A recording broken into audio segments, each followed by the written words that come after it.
Get ready, boys. Well, if you're a fan of Finland, you must be feeling better today. If you're a fan of Canada, the U.S., you are already feeling pretty well.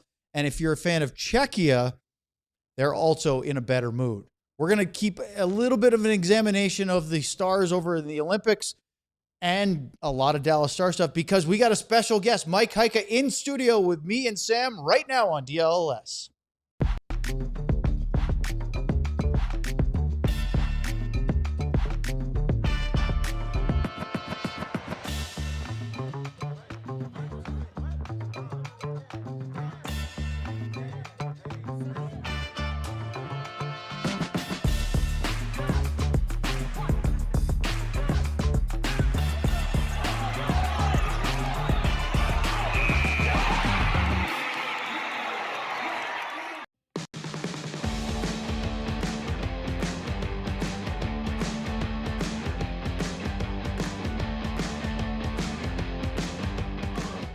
This is the DLLS Stars podcast on Friday, February 13th.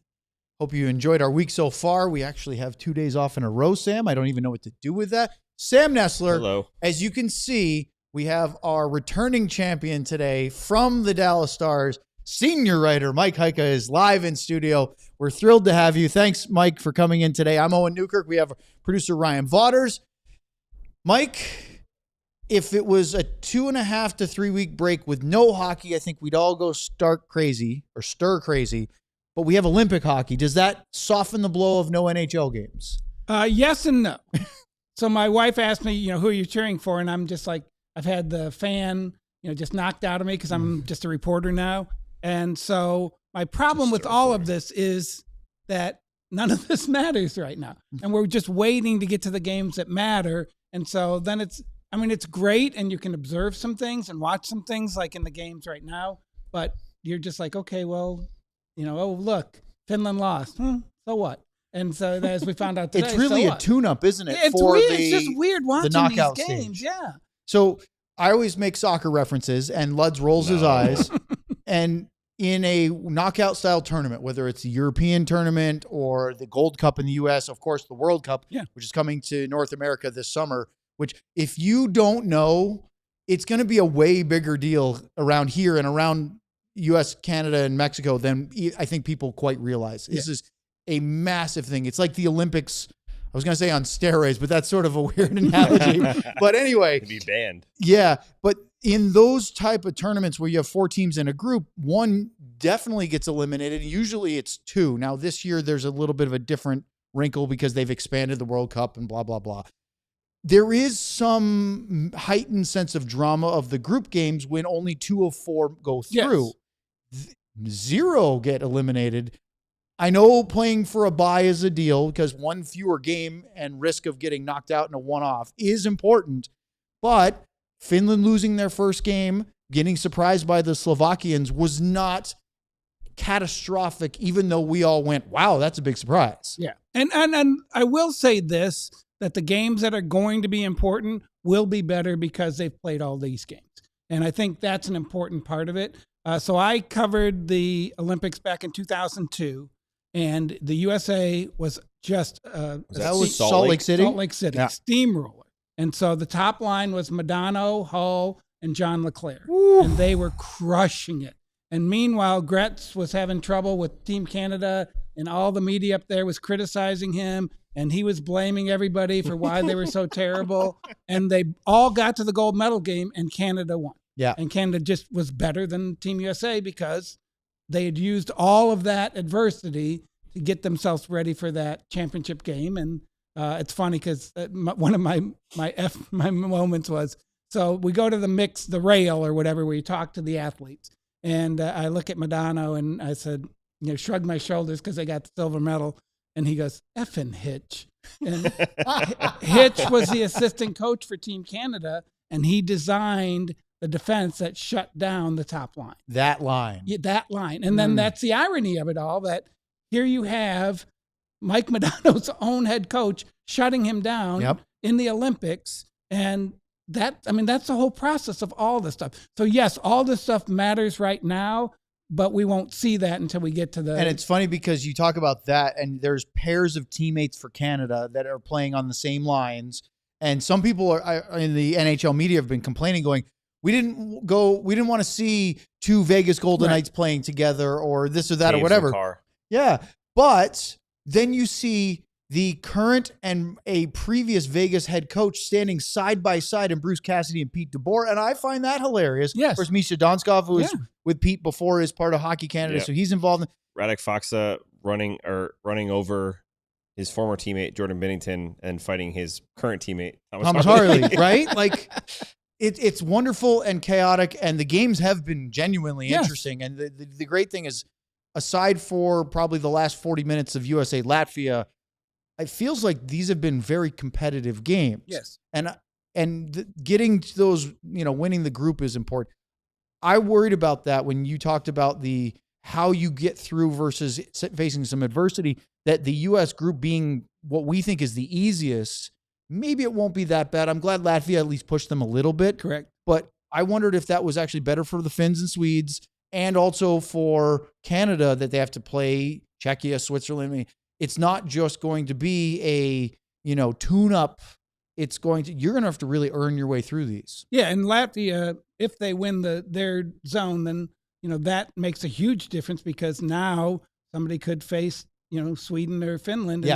And that's different. That's different than, I know we don't, we're just writing us down on a list, but I mean, you'd seem like you would much rather face Latvia than Sweden or Finland. Agreed. So, it does create a path, and then maybe, like I said, maybe facing one of those teams could actually be a good thing. Well, the interesting part about, I'm doing the Heika already. Yeah, it is interesting. But when you look at the format, they don't reseed after the group stage. They reseed for the semifinals, right? Meaning 5 versus 12 after they play the pool play.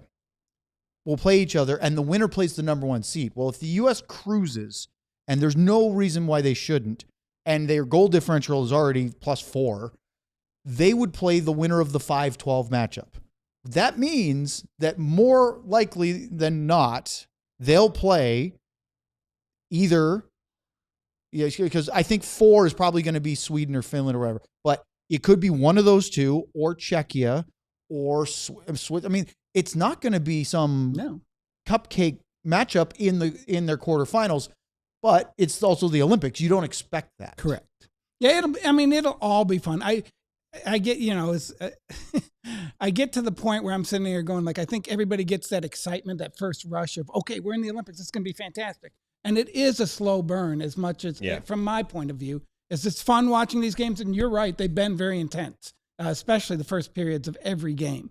And so I think that's been great. But there is that slow burn of, okay, but we're not there yet. And I think that's what's both frustrating and fun. The tension hasn't risen that far yet. And Sam, what's unlike the Four Nations, where it had to be right away. You had no choice. You want to talk about a shortened tournament on steroids? That thing was. You've got 3 games, and if you don't win, you're not going to the final. And then what the Kachucks did and everything like that. To just, again, it's a lot of it is intensity, and a lot of it is you want to cheer for your country, and that is different than cheering for your team. And so when they brought that in, I think it really did light a fire under quote unquote normal America. Like, oh, this hockey stuff, this looks pretty cool. It's pretty fun. Sam, we've seen every team play now, all 12. Yep. Especially because we were doing our watch along with the all US. uniforms. All the uniforms. Fantastic. So let me ask you what your takeaways are after the first quote unquote first of games, because now we're into the second round of games today. What stood out to you?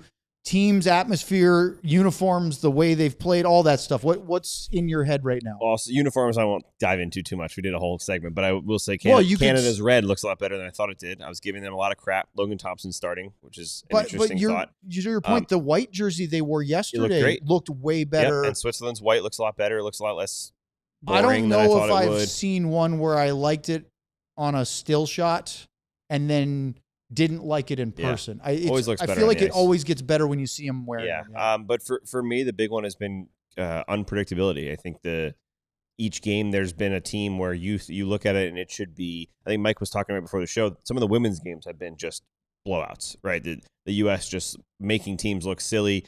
Canada just skating all over, out shooting teams 30-3. Really, they're not even in the game. And that's what you realistically should expect when Canada plays, someone like, or US plays someone like Latvia, or Canada plays someone like, even Canada, Czechia should still be they're a very good team, but it should still be a solid chunk in between. I think what Mike was just talking about with everyone getting excited, everyone's doing kind of playing their best hockey, trying to stay in the moment. It's made everything competitive. And the fact that Italy has now scared 2 teams in a row. France scares a pretty good Czechia I love that team. they've been competitive. It's really fun to watch because, to be honest, I want the U.S. to win. But I'm on a point where, like, if the U.S. was in a game with, let's say, Denmark, and it's 3-3 in overtime, I'm excited about that. Yeah. I don't need the team to win 7-0 just so I feel good. In the group games. Yeah, so I just love how competitive it is. I think it's really fun to see the levels balancing out. I still believe Canada, U.S., those teams will begin to separate themselves. But I'm really interested. This is an interesting game, Canada-Switzerland, which we have on here, because I think that there are a few teams we underestimated, including Switzerland, including Czechia. They were my dark horse team. For a reason. I'm just excited to watch every game almost, instead of thinking, okay, these 2 teams, this is going to be a blowout. Mike, same question that I asked Sam to you. Now that we've seen, half dozen games plus, and we've seen everybody, at least the first wave of what every team has to offer. What are your big takeaways? My first one is, on first impression, I think Canada's the best team. As much as, USA is very good and they did a great job. The flow of Canada. Okay, so I'll give you a story. Tom Harley and I are in the press box in San Jose a month and a half ago, whenever it was. And I said I would take Wyatt Johnston over Celebrini. And he was like, what? And so then we had a punch. We had to beat each other up and yada, yada. And my point was, one, Wyatt Johnston's perfect for an international tournament because he can play first line, he can play fourth line, he can play left wing, he can play right wing, he can play center, for sure. He can play power play, all of those things. And I said, I like Celebrini. Obviously, he's fantastic. But if you already have McKinnon and McDavid and Crosby, where does Celebrini fit in this? Whereas Wyatt Johnston fits in better. And so I'm sure Tom loved that. Well, line. And then he was telling me, he goes, you don't understand. And I said, no, I don't. I said, I think he's a good kid. He's 19. I think he could really shrink in the pressure. He goes, you don't understand. And so then watching Celebrini, you're like, oh, I didn't understand. He's the real deal, isn't he? He is the real deal. He is. And so then that is something I noticed so far with Team Canada, just in one game, is like they have some spectacular players. They do. Now, the question becomes, does that make you the best team? Because I will say this, when you watch Celebrini in a real game, he wants to win the game by himself. When you watch McKinnon in a real game, he wants to win the game by himself. There's less deferring in those games. There's a certain mindset that they have when they're on their own team. Can that then transfer to best on best? And I've got really good teammates who I can bounce off of. And like I said, in the first game, I thought Celebrini was fantastic. And by the way, we do have Canada, Switzerland on the monitor off to this side. So if we all glance over, I'll give a side eye. We're still focused on our conversation, but we're all watching too because it is exciting. And you're right, Sam. Those are better looking. They look nice. They do something about the professional still shots they did made the black maple leaf look off to me, and they look fine. I still don't think I'll like the black on black if they wear that one. That's the one I think we had the biggest issue with. Of our kit talk we were doing the other day. Nice. But that's soccer language. The stripe still doesn't go all the way around.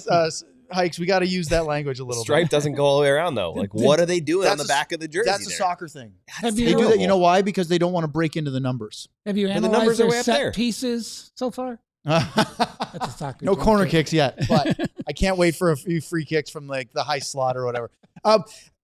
I am bullish about this because I think this is, you were talking about Salt Lake City, and they had a very good top line, but they did not match up with Canada in 0-2 line for line.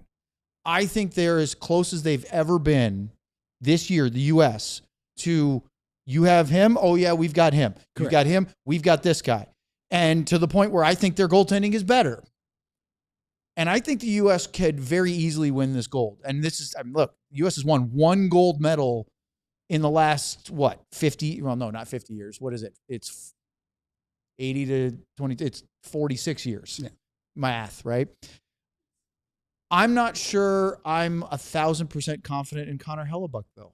He's good. Right. Why would you be? But even watching the goal that was scored against Latvia, and I know it was a rebound and crashing and stuff, is he the guy? And I think Swayman's going to start. Are there tomorrow. issues with all three of them? There Yes. are. I was going to say, is Jake the guy? Yeah, Jake, I'm not the question sure. that every Dallas They all Stars may be. fan has They- had for and what the years. biggest bummer about it all is Boston was bad early on, right, in the season.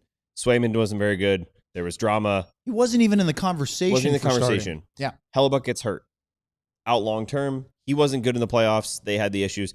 It was Jake's net to steal, right? If Jake went out and played consistent hockey over and over and over, he'd be the starting goalie for Team USA. Nobody grabbed it. And then all of a sudden, Hellebuyck comes back. Swayman starts to play well.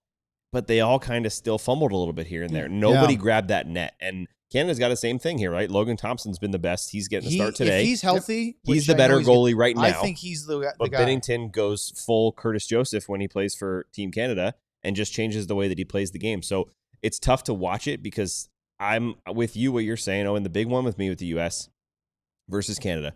Depth-wise, I agree. They have the amount of depth. They have the great defense.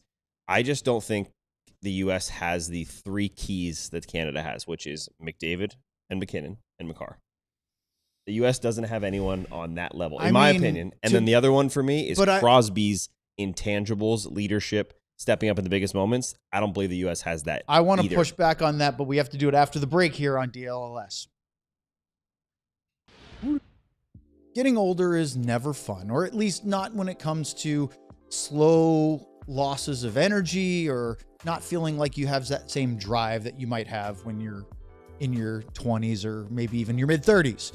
But Mars Men is here to help with that so that you can get back to feeling like you did in those peak years. Although you don't have to say it's the 20s, right? Natural ingredients, nothing as far as any injections or anything else. It is just ways to help stimulate your body with real stuff. No needles, no dependency. And it's made in the USA, third-party tested, and they have a 90-day money-back guarantee, so there's no risk. For a limited time, our listeners get 50% off for life plus free shipping and 3 free gifts at mengotomars.com. It's a perfect way to kick off the new year strong. That's mengotomars.com for 50% off and 3 free gifts at checkout. After you purchase, they will ask you where you heard about them. Please support our show and tell them our show sent you. Shoot your shot on Prize Picks and get $50 instantly in lineups when you play your first $5. That's right. Prize Picks is now giving you $50 in lineups when you sign up and play your first $5. Prize Picks makes every dunk, every dime, and every board that much more exciting. So don't miss this chance to get started on America's #1 app for sports picks. Prize Picks makes it super simple, guys. All you need to do is pick more or less on 2 to 6 player stat projections. That can be one player because they offer stacks, or it can be multiple players, and it's across all the sports, even UFC, which I would love to play some picks on UFC because I have a feeling it would be a lot of fun picking some different things. So don't wait. Get in on the action with Prize Picks. Download the Prize Picks app today and use code DLS to get $50 in lineups after you play your first $5 lineup. That's code DLLS to get $50 in lineups after you play your first $5 lineup. Prize Picks. It's good to be right.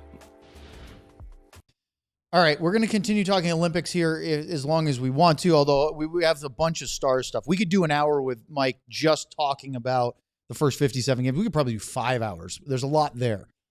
But let's kind of continue with this topic. Sam was saying that the U.S. doesn't have the McKinnon, Makar, McDavid. Speaking of. I get that, right? Nobody is Cale Makar. Nobody's Nathan McKinnon. Nobody's Sidney Crosby. But I said this yesterday. The U.S. didn't have Quinn Hughes last year. Yep. And they almost won the Four Nations tournament. They were in, overtime goal close, and they were right there. Quinn Hughes is a heck of a player. And I know he's with the Minnesota Wild now, which is disappointing for everybody because now they're even more of a rival and he's in the division. But that guy is special, right? Zach Werenski is having an incredible year again, back-to-back years where he's in the legit Norris Trophy conversation. they are loaded on the back end. They are loaded in goal. They are loaded up front. Jack Eichel is a special player. The Kachucks are healthy. Yep. That makes a huge difference. They have Tage Thompson, who I think is going to really stand out well in this tournament. Guys like Nelson and stuff that Brock look bad Nelson and Four Nations look better. That's key. If they had Jason Robertson on this team, we'd all be a little happier. But I don't think they are lacking for anything in any of those positions. That's my pushback to. They don't have, very few people have a McKinnon or McDavid because they're one of one. Yeah, that's just the only problem is if in those moments, those are the players that take over a game. Perhaps, or a play. but they have the ability to score here. But they have the ability for, Austin Matthews to do something. No, they do. Or Jake Gensel. Maybe they just haven't done it yet. I should have said yet. Well, again, you got to find it. Mike, the U.S. does not have a great track record with winning Olympic medals. Yeah, I mean, I think that's fair. And you just look, there is a certain confidence to Canada. And, you talk to the people who play for them, you talk to the people who coach for them, you talk to the people who GM for them, and they're not cocky about it. They just think they're better. And I think there's something to that, that athletic arrogance. There's an expectation with them, too. Yeah, well, and like if we get into this game, we think we're going to win it. Yep. And so far, they have. Yeah. Whether that's Crosby or whoever, somebody has stepped up and made the play. And these two teams are incredibly close. Jamie Benn. Yeah. 20. It would be wonderful. I think it would be even more satisfying as a fan of Team USA for them to beat Canada in a knockout game or gold medal game or whatever because of and we're not calling it smugness. We're not calling it arrogance, but because Canada has the receipts. Yep. They have won over and over again. Salt Lake City, Vancouver, they've come up with those big ones and the U.S. hasn't. Yeah. So on the flip side, we're watching this game with Switzerland, and I know that's not something we can relitigate, but it is disappointing that Liam Bichsel is not playing in that game because I think he would help them. I think Roman Josi looks tremendous still, and that, I said this to Sam yesterday, it shows that Nashville still has its warts because I know Yosi's had injury issues over the last couple of seasons. He is still a guy that can drive and carry a team. Yeah. He's that good. Yeah, I agree. And I think Nashville has some really good players. I mean, you look at what Stamkos has done recently, and I actually thought they were going to bounce back this year. I thought last year was a gut check, and then the fact that they didn't, I think, is you're going to see them tear it apart because you just can't. You can't take this and say, we've got 2 years of evidence. And anyway, that's just an NHL thing. But the other thing that's interesting is guys like Doughty, you put them in this situation, and it's funny because they talk about Binnington too. It's like, well, he's playing with St. Louis. No wonder he's terrible. Yeah. Put him with a bunch of great players, and then all of a sudden his game rises. And he was great in the Stanley Cup, leading up to winning in 2019 when St. Louis was playing when they were a good team. But like Josi is going to be a much different player with this lineup. Yes. Doughty is going to be a much different player. Guys will Thomas Harley is a much different player when he plays for Canada. He really is. It's interesting. And then even watching Miro in that first game, he was activating more. I think one of you guys texted out or tweeted out that you'd like to see more of that in Dallas. Oh, and I would agree. Yep.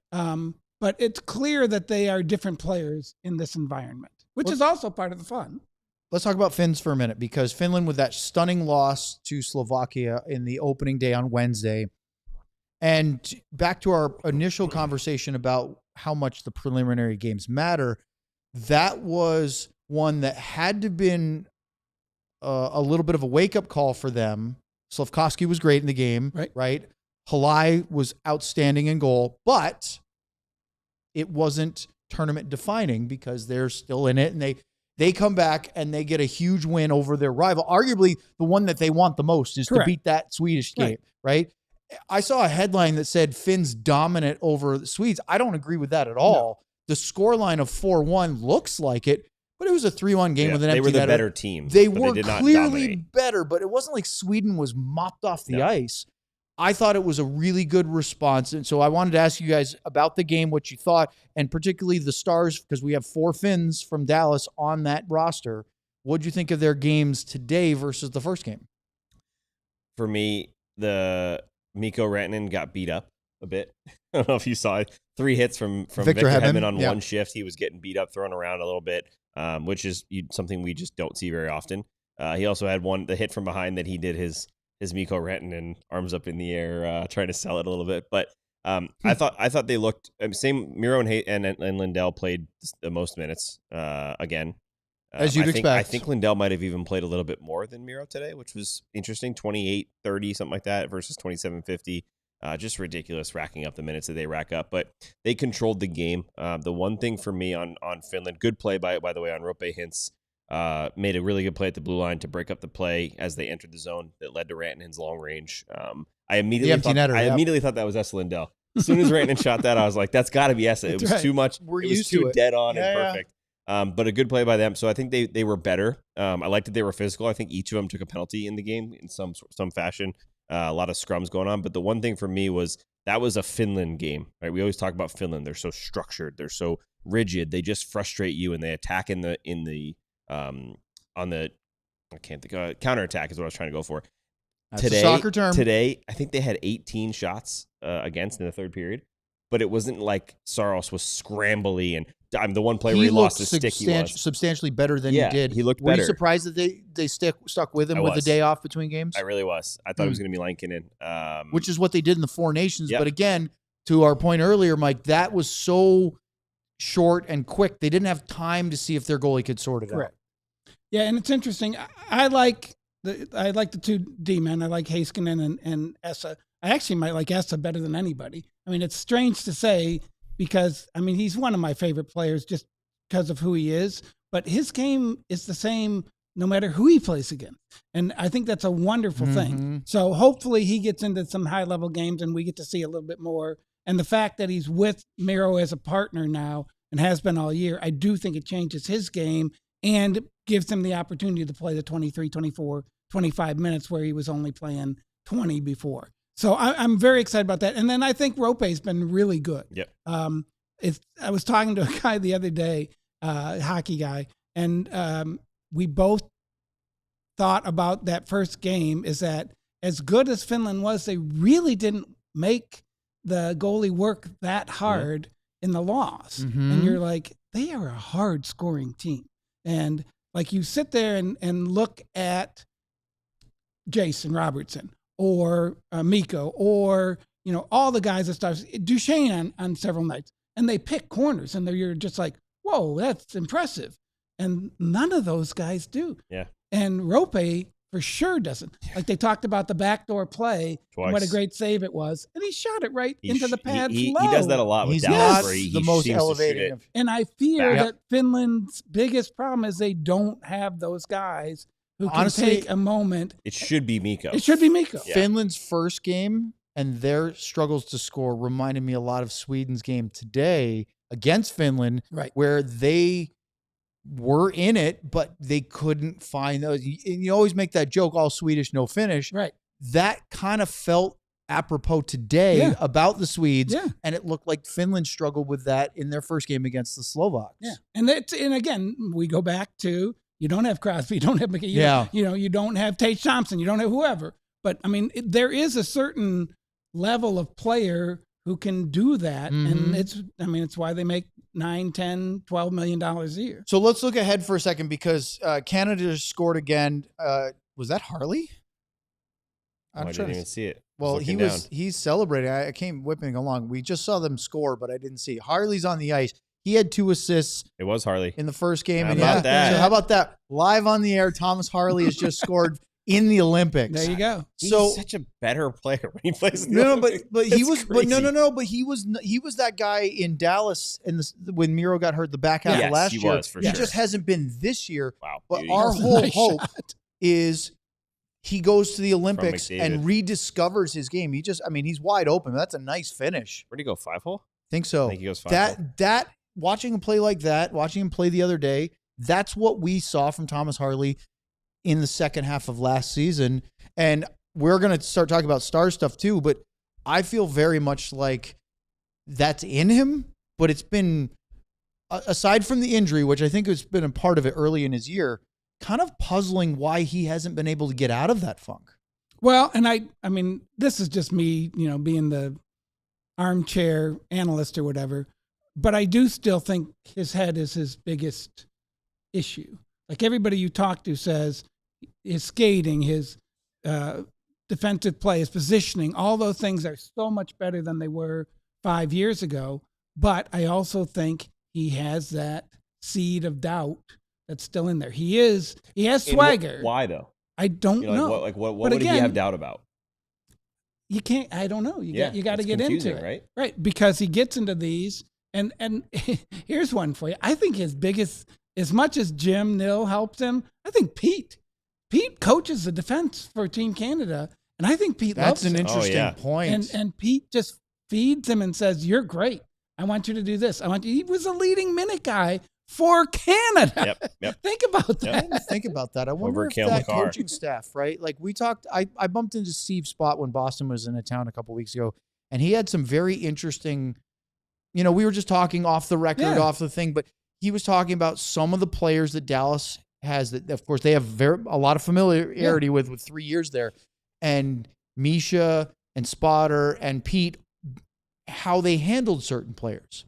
And I'm not saying that their way is the best way or the only way or the right way, but when you know a guy over multiple seasons, you start to know, we had to talk to this guy a lot, or we had to leave him alone, or there are certain sort of, you figure ways like, these buttons are the ones I need to press to get this out of this guy. Yeah, it's funny. So when, God, my brain's not even working. Columbus coach. Talking about Bones. Yeah, Bones. So when Bones came back and they talked about his personality and what he does, and he was talking about that he is a quote unquote player's coach, but I'm a player's coach because I'll tell them the truth. And he's emphasized, I don't tell them nice things all the time. He doesn't sugarcoat stuff. No. But he's a great communicator. He is a great communicator, but you talk to players and he'll just say, hey, you're not doing this and you're not doing that and you're not doing this. And I go back to Thomas, what's going to the minors and how he didn't think, that was a bad thing. And the fact that none of the Stars defensemen got hurt was a huge deal because he said he didn't want to bounce back and forth. Yes. He wanted to work on his game. And I think Pete basically told him, look, you're not good enough. Yeah. And I think there's a certain respect in a coach telling you that, and then you using that information to become a better player. So I do think that's part of the relationship that those two have. And Thomas Harley said, when was it? Was it either this year or in the training camp or last year, where he just said, hockey players are dumb. We just want to know. Yeah. Just if you think I'm doing blank, tell me. If you think I'm doing it well, tell me. And then you can kind of stay on the same page, because otherwise, you can lose traction a little bit once in a while. You think you're doing something well or correctly, and the coaching staff doesn't, and you don't want that disconnect. Yeah. And the other funny thing about hockey players is, we're sitting there trying to get to all these great conversation points, and they're like, I just show up and play. Yeah. I just show up and do what they tell me to do. It's just hockey. Couldn't care less about which line I'm on. Really? And you're like, yeah, really. They just show up and play. And I think for Thomas, that's a very good thing. Yes. All right. Well, we have much more to get to. Let's talk some Stars, not just Olympics, although the U.S. women are playing quarterfinals against Italy right now. But we will talk some Dallas Stars hockey, specifically NHL, next here on DLLS. But first, we have to do live reads. Can I just say during our live read that this jersey combination is very confusing? Is that Finland there? It's Italy, but they're wearing their light blue with the light blue shoulder, and the U.S. is wearing royal blue. It's not light blue shoulders. They're wearing blue shoulders. Blue shoulders. Yeah, it's not light blue. It's not like a baby blue. It's a lot of blue. But I was joking. Where's the swirl drop, Ryan? I was joking when is that Finland? Yeah, no. It does look like I Finland. know that it's the only red is on their socks. We're here to talk about the merchandise right now, Sam. Ooh. And you are actually wearing a DLS Otter shirt and hat right now. I'm wearing the Mike Modano 16-bit. I almost said the Sagan, but it's a 9, not a 91. I don't have any Tyler Sagan gear. But here's the Cadillac, the Branded Bills Ferns, and the DLS flag hat. This is the one that you say you like the fit. This is the one I like better. This is I think it looks similar to T.O.'s. T.O. was wearing the white one. I think one on the right. Ryan had Wild Fork doesn't have it because I didn't tell him to get it. But if Ryan had a screenshot of me from Monday when I was wearing the white hat, versus this one, way different. The white one's way bigger. I think it's just the color that black is slimming, so it looks up. But I think they are actually very similar. Yeah, I got a tiny head. Honestly, I don't think there's any. I think they're the same. All right. But Check them out, alldls.com. Don't forget, diehards kinda do. get 20% off Supporters Club. Yes. You don't get 20% off Supporters Club. 20% off. I'm on Supporters Club. Yes, okay. merch. Yeah, join the Supporters Club because it's for the real ones. If you want to be next level and then you want to be next level, if you join the YouTube Supporters Club, you get exclusive emojis, you get exclusive badges and badgies, whichever one you want, and you also get behind-the-scenes videos. Are we going to do one of those soon? I feel like we get next week. There you go. I was only in the first one. Why are you asking for more? Oh no, we did the Halloween one. That wasn't a good one too. Because they're funny. He's here for the fans. He is. He's a tool for the fans. As Mike says, he's a tool Definitely for the a fans. tool. Join the YouTube Supporters Club now. Didn't you say that about yourself on the podcast? I remember that. I was throwing Mike's- a softball to Razor. The best. All right. Let's talk about the Dallas Stars for a minute. Not just the Olympians, but the whole thing. But I want to go back to Harley because you talked about Esa and Miro playing together and the chemistry that they have developed all season. They've played together before, but specifically this year. Do you think Dallas is doing a disservice for Thomas Harley for not having, we've said repeatedly, and our show, I think, has a consensus that maybe the number one roster patch right now is a second pairing right-sided defenseman, number 4. Correct. That they have lots of great players that give them depth, but nobody that has really reached out and grabbed that spot. Is that doing a bit of a disservice on, is it on Harley for not controlling that pairing? Is it, hey, Miro Heiskanen gets Esa Lindell?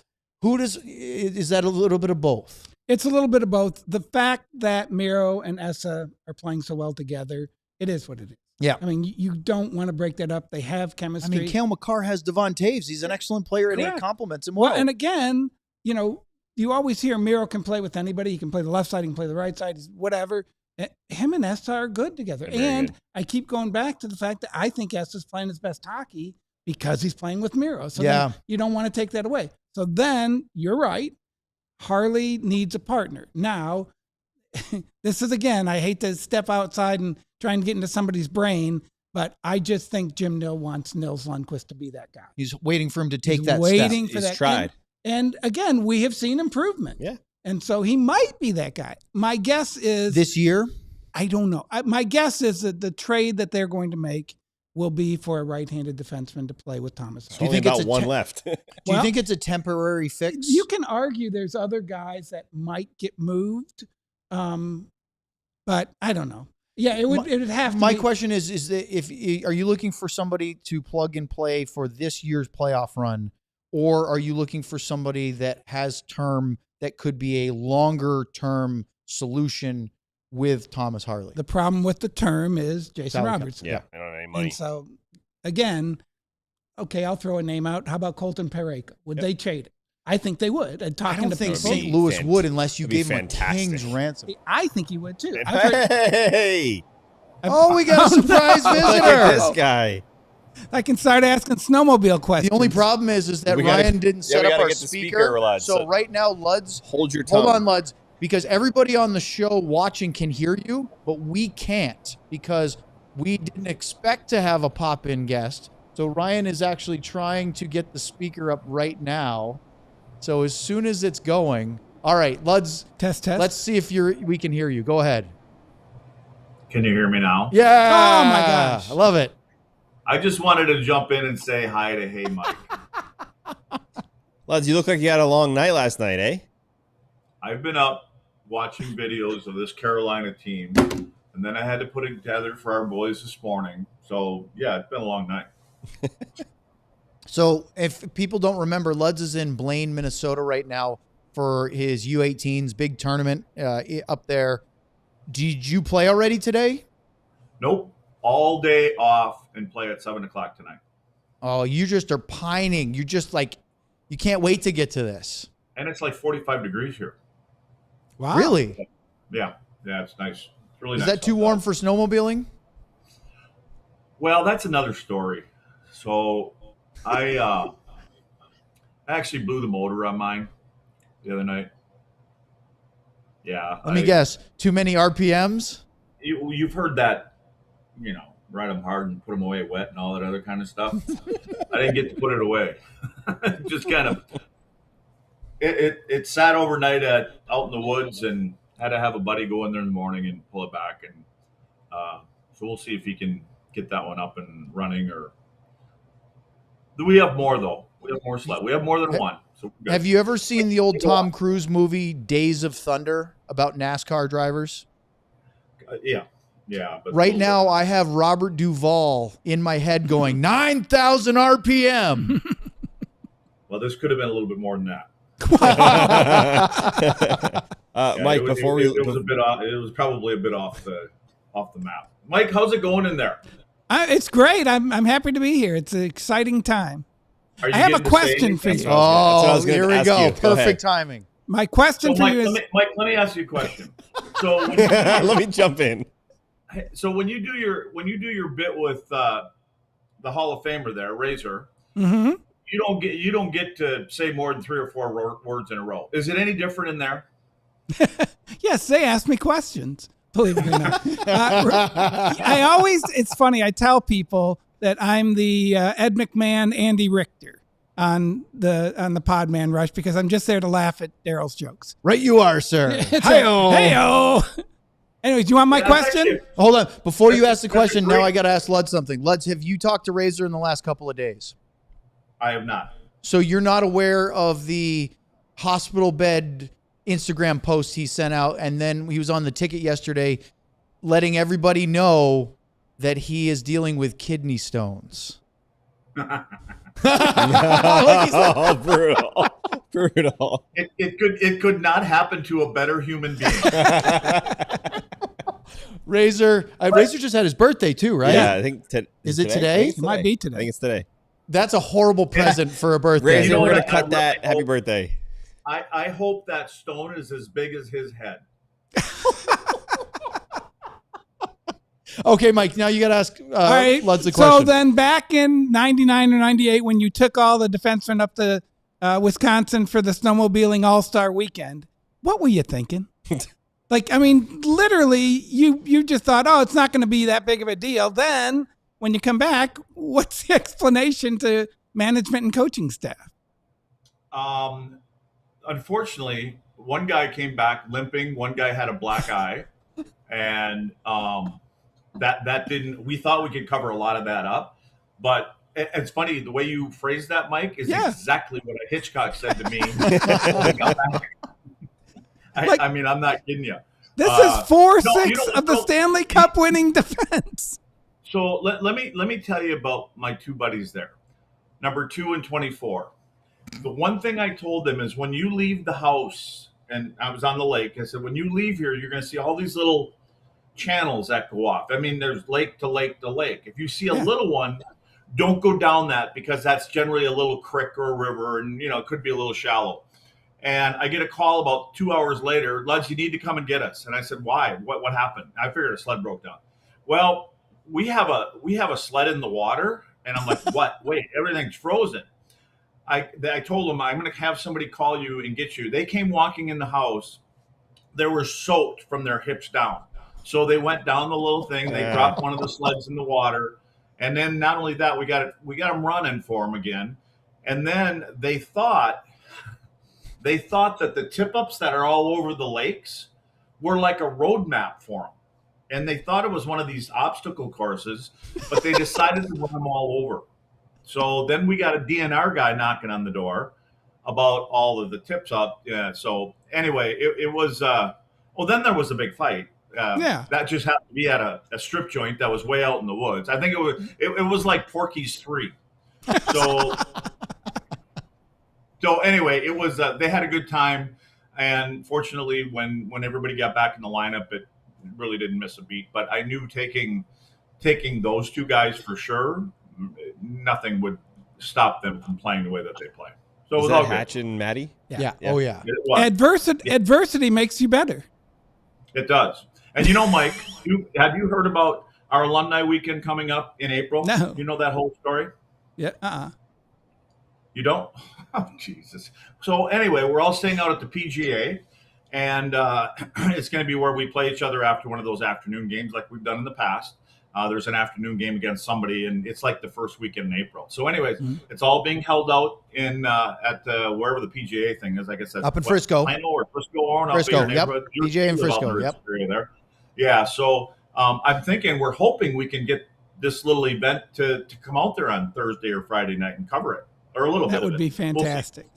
I don't know if we have a budget to I'm so glad you brought that up, Luds, because as you're telling your snowmobile story with Hatcher and Maddie, I was about to say, I can't imagine if you got that group together on a golf course that it would not end at some point with a cart in a stream, a sand trap flipped over, a bag somewhere. I'm guessing that you probably already have stories like that, let alone ready to make more with that group.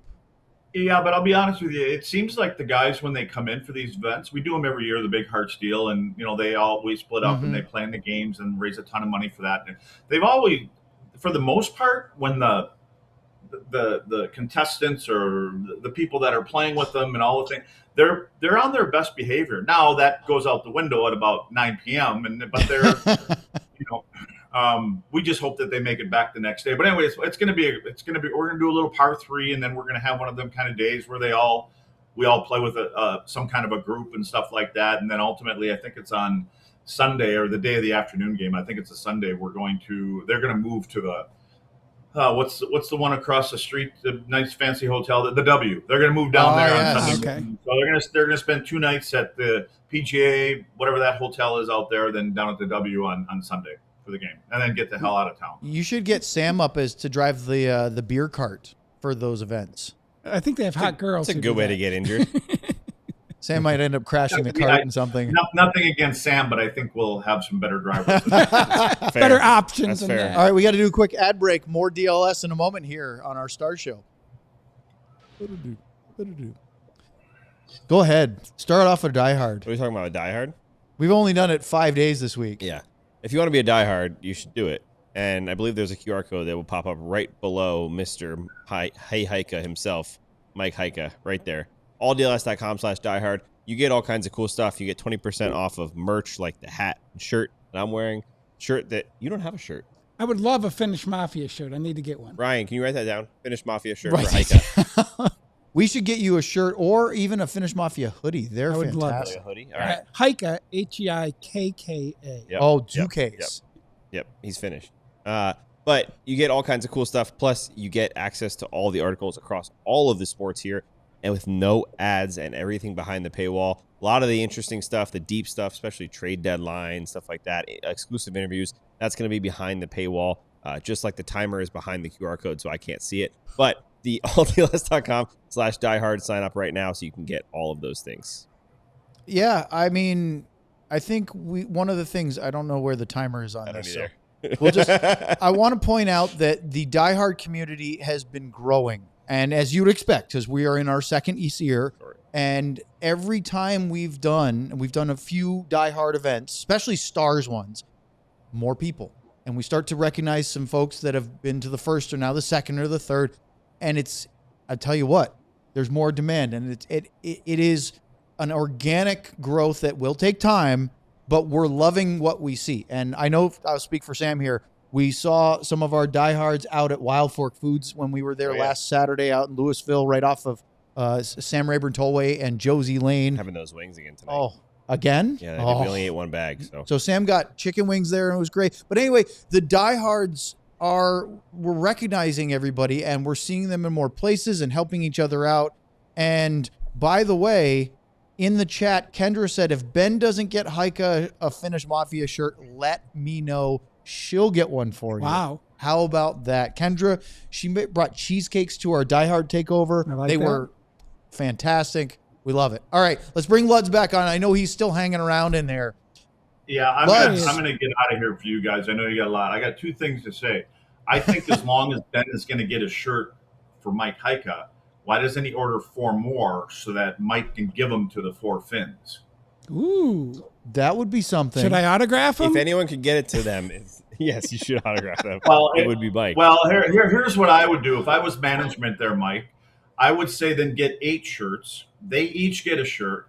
They each sign one of their shirts. and then we go ahead and we raffle them or auction them off for Big That Brothers would be a Big great Sisters idea. on the Look show. at him.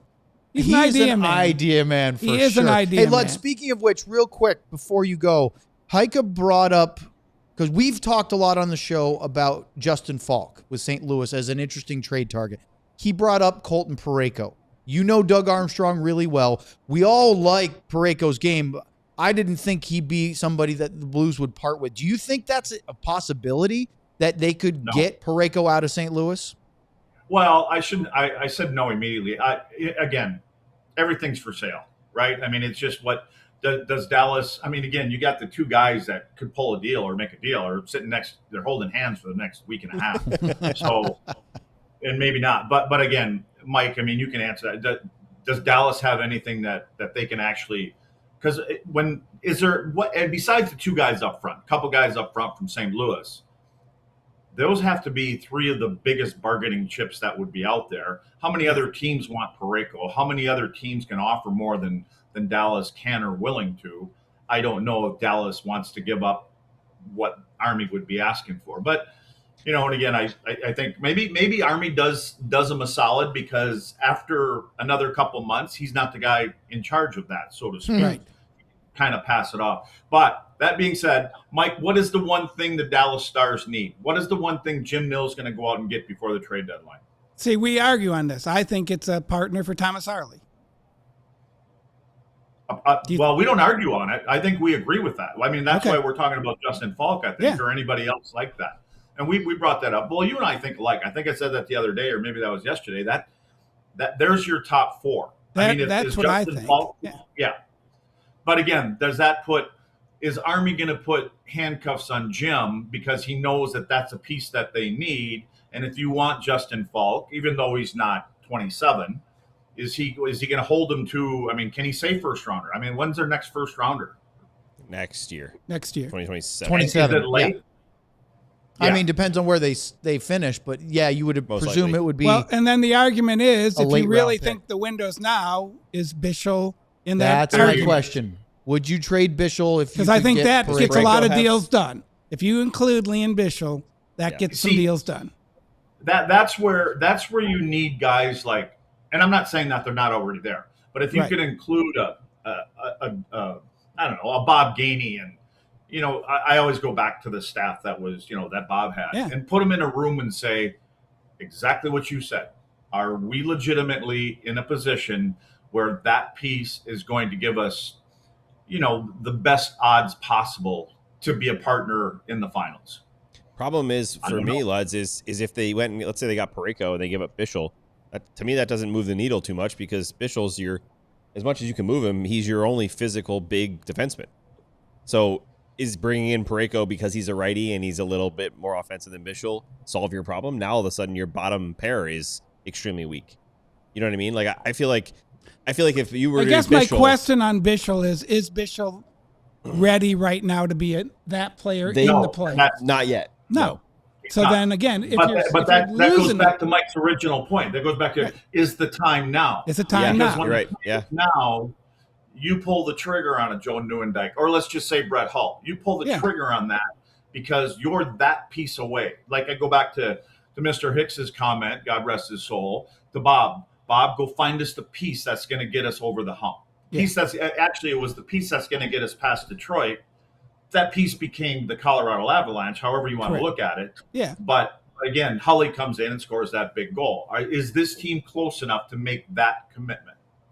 Well, I'll even go back to last year and the fact that Mikael Granlund was a great acquisition, but now he's gone. You only got to the conference final and you lost the first-round draft pick. So is that worth it? I mean, they got to the conference final. Colorado didn't. So now you're like, okay, was it worth it to do what you did? Because there's never a guarantee you're going to win it all. But it made them better. Mikael Granlund was worth $7 million, which nobody thought that. Yeah, good for him. But that shows you how good that player was. What do you think, Mike? If you were to say yes or no, are the Stars a true contender right now? Not a contender in that field of 6 or 7. Are they one of 4? I would say yes because of the fact that Colorado has those 2 goalies who I think could still mess up.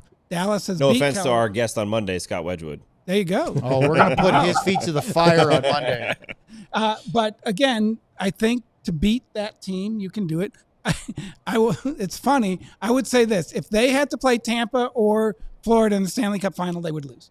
I just think anytime so Ryan, will you please clip that comment that Mike just said about the Colorado Avalanche's 2 goaltenders, and Sam, you can toss that to Wedgie.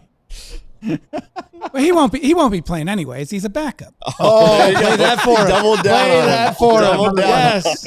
All right, I've done my bit. See you guys. Luds, we'll see you next week. Luds. Enjoy your weekend. I do. All right. That's awesome. We're going to do a quick show production question while we're still on the air. Do you have a few more minutes? Yeah, I got. What about you, Sam? Yes. Okay.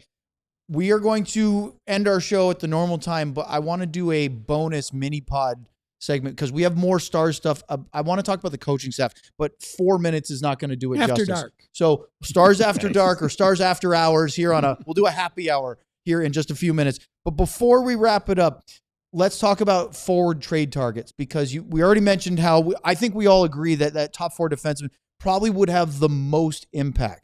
Has anything changed in your mind about what the Stars need up front because of what we've seen from Matt Duchene and Jamie Benn over the last week or two? Yes, and Maverick Bourque. Fair. I think Maverick Bourque is really taking strides going forward. So you could make the argument if they stay healthy, you could get through with this. The biggest problem is that the targets I think the Stars have can only be expiring contracts.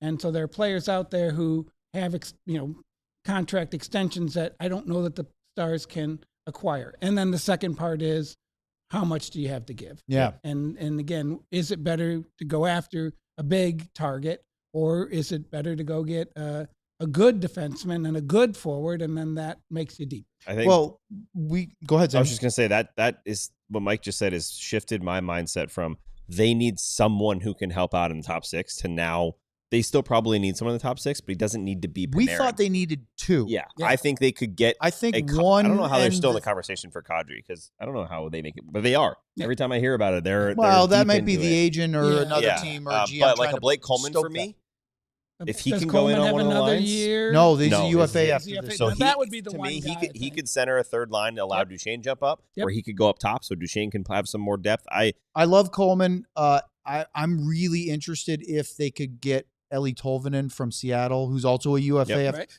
We had Allison Lucan from their TV broadcast on yesterday, and the problem is, Seattle has about 4 players I'm interested in. They're a playoff team right now. They're buying. And they are not going to give that up. No. Even if it means 3rd in the division and they play Edmonton or 4th and they're playing Colorado in the first round. I think Seattle needs a win. And I don't mean to win a round. I think after their really exciting start, they have had trouble. And so maybe you can't get Jordan Eberle or Jaden Schwartz or Ellie Tolvanen or even Jamie Alexiak. Yeah, I would love Jamie Alexiak. Right? But I think that somebody like Coleman, who obviously is from here, he's old enough now. Luds keeps talking about it's not going to be the distractions that in your mid-20s playing in your hometown in the NHL would be. And Calgary is clearly not going to make the playoffs. Correct. That's the biggest thing. There are so many murky waters about who's in. I wanted them to go get Mason Marchment from Seattle or now Columbus, and Bones has them playing at maybe playoff pace. Right. Yeah, there's Jim. It's fun. So I did a little Q&A with him, the morning skate just before they left. And, in our post Q&A and even a little bit in the Q&A, he's like, it's a liquid situation. Mm-hmm. And you don't know. And so we go back to when the Rantanen trade got made. Mm-hmm. It got made hours before the trade. That was not part of their long-term plan. No. Yeah, at and all. he said, we thought we were out. And he goes, but you just have to be ready. And when the event, when the opportunity presents itself, you have to. Well, how long did Dallas get linked with Rasmus Andersson before it didn't work? Yeah. Or even with Panarin, we were seeing Dallas all over that. As a rental, it made sense. With an extension of any amount of time, unless they decided that they don't want Jason Robertson, it made no sense. And frankly, as much as Panarin's an incredible player, I'm not giving up Jason Robertson for Panarin at his current age. No.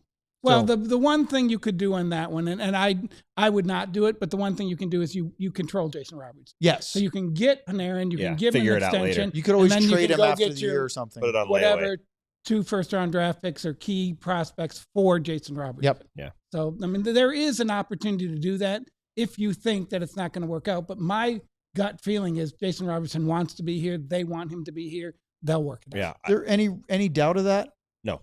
from either of the parties? I don't I mean, think I mean, just the vibe. honestly, maybe Jim's focused on the Olympics. I wouldn't be stunned if we heard in the next week that his new agent Andy Scott and the Stars have come up with an extension with him. Either. Well, here's my problem with that. But maybe it won't be till after the season's over. That's my problem is why take the carrot away. Yeah. Like, I mean, Jason Robertson That's clearly interesting. is playing better because of the Olympics or whatever it was a carrot for him. Well, now you've got the playoffs coming back.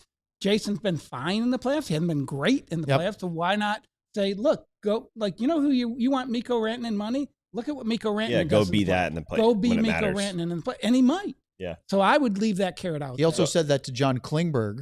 And no, seriously though. And in the end, it didn't work out for Klingberg the way he thought because they were saying, look, if you go have a great thing, it's going to take care of itself. Correct. All right, let me ask you one more question, Mike, before we end here.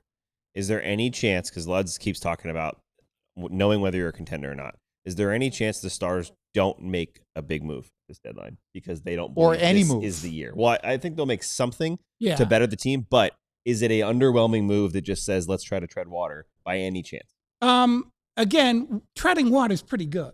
Well, the Stars treading water right now. It's Right not now. like they're hanging on to the No, second no, wild but card. I just mean like treading water in the fact that they're not If saying you added- we're going to If you try everything added we somebody can. better to win on it. defense than Nils Lundqvist, but not Yeah. a great player. Yeah. Yeah, Connor Murphy or someone that's a I depth think player. it could happen because they've given away a lot of their cupboard already. You can argue there's different prospects and different things. I think it does come down to, do you want to give up Maverick Bork, which I look at the forward depth and say no. Do you want to give up Leon Bishop? Well, if you're getting a defensive back, maybe. And then you look at your prospects. And, Hemming is the only one. yeah, it's really has some nothing draw. great. And then, or do you want to give up your first round draft If pick? you are considering getting rid of the key young players, whether it's Bishop, Bork, whatever, it has to be for more than a rental. Yes. Right? Yes. Yep. Like, even if you were getting Artemi Panarin for a rental, which obviously they aren't going to Correct. do now, I don't think they would have offered those players. No. But I'm not saying we're going to do that with Parayko, but that intrigues me just because he's under contract for 5 seasons. Correct. He's 32 now. He'll be 37, I think. Yeah, you're bettering your team for the future. Yeah, and he's also making 6.5. So fit that in your cap janks. But okay, that's it for the show today. But we're going to do a bonus segment. So look around on the Stars YouTube and or audio streams over the weekend because we're going to drop a little bonus Heika on bonus Sunday. Heika. You see Check it that? out for Sunday. Rick Our bonus producer Heika. Ryan says Sunday. So for Mike Heika, big thank you for joining us Yes, again. thanks, It's Hikes. always a Thank pleasure. you for having me. I really enjoyed We this. love having you, and honestly, we could do this probably weekly, and it would be great. But you do enough of your time. That with idea is interesting. Sam Nessler, Ryan Vaughters, and for our surprise pop-in cameo from Luds, I'm Owen. We'll see you on Monday for Scott Wedgwood on DLS.